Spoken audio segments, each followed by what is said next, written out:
Does it sometimes feel like you just don't have the strength that you usually have?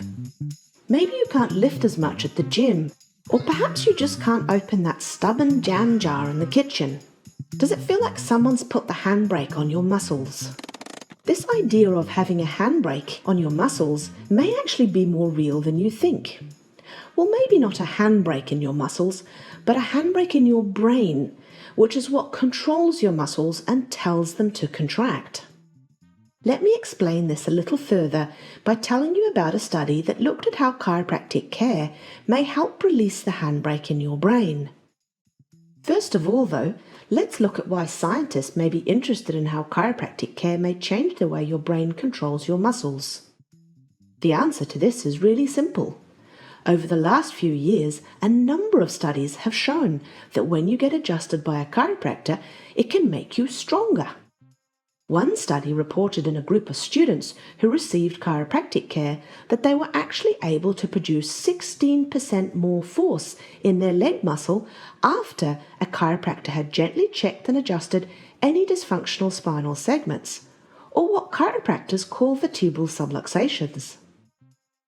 This didn't happen when the chiropractors did a control intervention that just involved moving their spine but not adjusting them.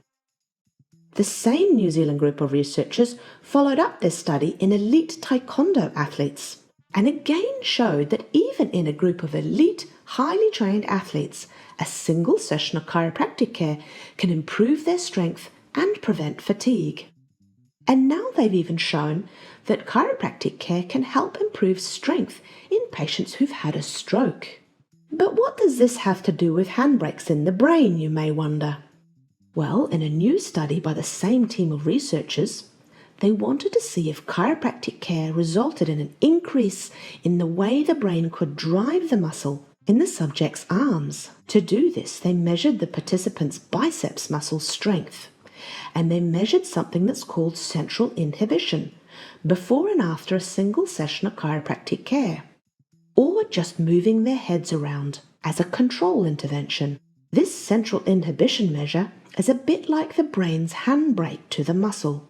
There are two ways the brain can increase the way your muscle contracts. It can either press the gas pedal or it can release the handbrake to that muscle.